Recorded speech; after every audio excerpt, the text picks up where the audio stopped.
if you haven't by now, really start increasing or maintaining your water intake.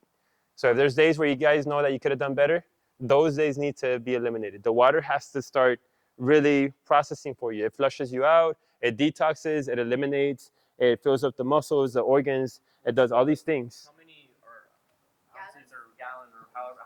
What do y'all? So now, at this point, I personally do about 64 ounces. Ounces? Okay, so we're taking our weight, dividing it in half. That's going to be our base on a neutral day. So if I'm 180 pounds, I divide it by half. That's 90 ounces on a day where I'm not being active, sweating, moving around. That means I'm just pretty much being a vegetable at home, which is really not realistic, right? We're always expanding energy. So if our base is that much, that means that you have no less than that.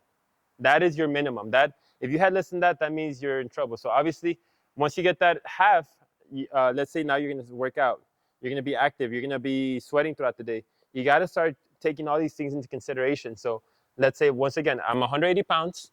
I divide that by half. I need at least 90 ounces. I want to increase that intake by another half of that. So half of 90, that's about another 45. So I'm looking at, if a gallon is 131 ounces, I think, or approximately, I should be averaging no less than a gallon to about a gallon and a half per day, because I'm working out pretty much every day. So now you guys take the ratios. Whatever the weight is at, divide it by half. And then you know you're being active, you need that extra water, so add another half of that. And that's where you want to be just to maintain.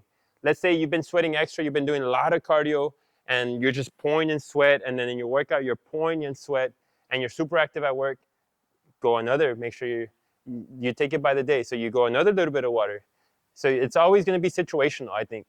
If you guys are not that active, you don't need to be pouring it on, because then you're just going to be peeing it out. If you guys are super active, you guys need to start pouring it on, especially if your day starts early and you're active early and then you're active later. You got to keep pouring it on, because it's a system. It flushes you out, it pours back in, out with the old and with the new. And it's just, once you can create really a good flow with that, you'll feel the difference in the energy here, how your skin feels just clear and glowing. All that kind of stuff starts happening. We can still go with some sports drinks that provide some sort of value. So if like that, like if it's going to give me some electrolytes, cool. If it gives me some BCAAs or some zinc, magnesium, potassium, some of the vitamins that I need, vitamins B12s, I believe, are also good.